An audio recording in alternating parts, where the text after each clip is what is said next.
I have one sentence for you.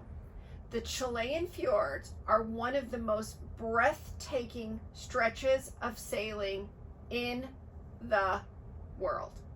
Okay, I have more than one sentence, but just let that soak in. And I am not exaggerating that. We just spent 4 days in Antarctica, an overnight in Ushuaia. We say goodbye to Argentina and we are heading towards the Chilean fjords. How good could that possibly be? I'm glad you asked. So come on already, let's go. Hi everyone, I'm Leslie. And if you're new around here, you need to know that travel and seeing the world is my jam. I have officially seen 82 countries in pursuit to get onto the Traveler Century Club, which is seeing 100 countries. Today, we are going to explore the Chilean fjords, and I just have to say, holy fjords. I had high hopes for Norway. I loved the Swedish archipelago, but the Chilean fjords are, yeah, let me just show you. This is just otherworldly here. Welcome to the gateway into the fjord system in Chile. These fjords here are an intricate labyrinth of glacially carved channels, bays, and islands that extend for over 800 miles along Chile's southern coast. And we just happen to be here during Penguin Awareness Day. Aww! From Ushuaia, we sail westward through the Beagle Channel with Isla Navarino to the south and Tierra del Fuego to the north. Some of the most famous glaciers here include the Garibaldi, the Pia, and Anguilla, each tumbling dramatically into the sea. These stunning jagged peaks are part of the Andes, and this rugged, snowbound mountain range of the Darwin Range dominates the horizon. Our 40-year captain has never sailed this side of South America, so we are all in this together.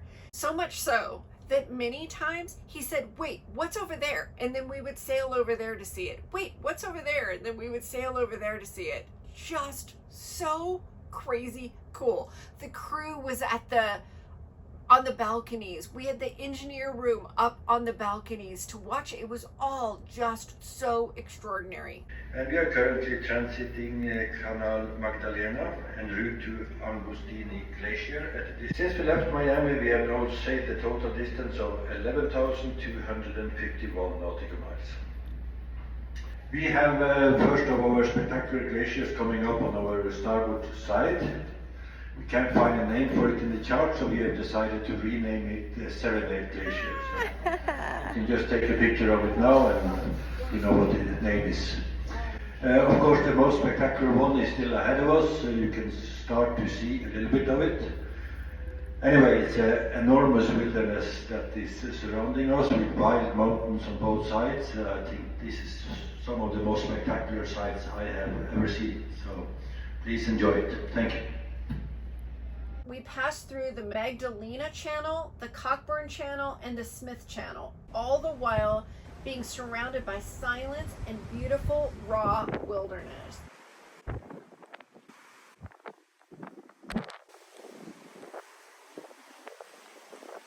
Okay, just posted this like an hour ago, then this. We will evaluate the situation tomorrow morning, but this is exactly what I am afraid of.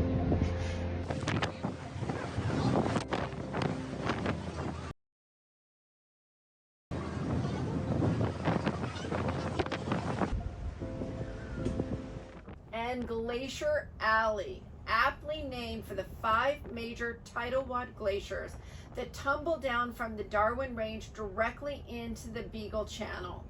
Each glacier is named after a European country whose explorers once navigated these very waters: Holland, Italy, France, Germany, and Spain. You're going to want to hold on for this one. This glacier is one of the most striking tidewater glaciers and arguably the most photogenic glacier. definitely one of the standout moments here in Glacier Alley. Named after the French scientific expedition ship, this is the Romanche Glacier. It's a tidewater glacier, meaning its ice directly meets the sea. This scientific expedition was to observe the transit of Venus. The ship explored parts of Tierra del Fuego and left its name on the map here. So now we share our Serenade Glacier with the Romanche. Unlike Alaska and Norway, the Chilean fjords remain far less traveled. No highways, no towns, we never even saw another ship. It's pure wilderness here where human presence is minimal.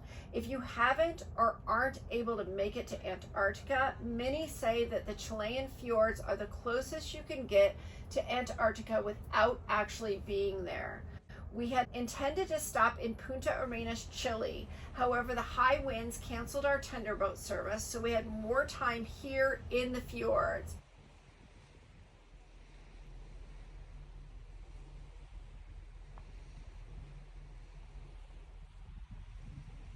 And the mountain range that is surrounding us is a part of the Darwin Mountains, or Darwin Cordillera. And these mountains are an extension of the Andes Mountains. We are heading towards another glacier at the end of the fjord here, and it's called Heinz Glacier. So we will update you a little bit more once we have a clear sight of it. But there's basically glaciers all around us, so that is pretty amazing. Thank you.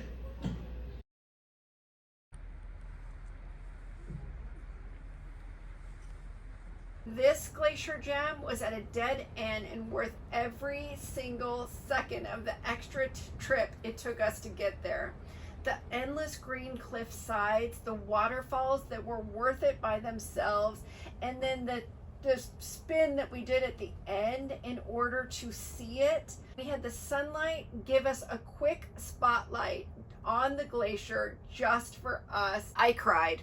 It's all just so overwhelming and so beautiful. It's hard to take it all in, and you get super emotional seeing it, knowing that you're standing there and like my eyes are actually seeing this. It's just remarkable. I'm freezing cold, the wind is incredible, but being one of the few people on the helipad to experience this is just another moment in the world I will never forget. This cross is along the shore of the Magellan Strait on Cape Forward. It was built here on the Cape's Hill in honor of Pope John Paul II's visit to Chile in 1987.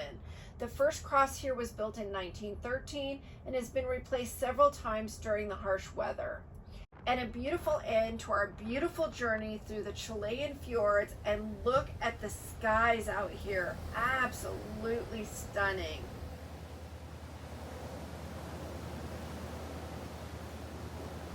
I obviously could go on and on and on and on out here.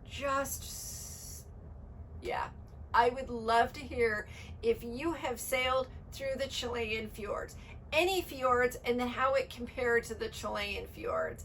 If you have, put it in the comments. I would love to hear all about it. I just thought it was magical. One of my favorite stops seeing the world. Next up, we have our first stops with our feet on land in Chile, and I'm super excited to see Chile. Our first stop is a fun, beautiful, colorful, flowing down the side of a cliff little town in Chile that you don't want to miss. So this is my reminder to remind you to subscribe. I'm wondering why you're not already subscribed. Be sure to subscribe so you don't miss our first stop in Chile. And until our official feet in Chile, after seeing the Chilean fjords, bye for now.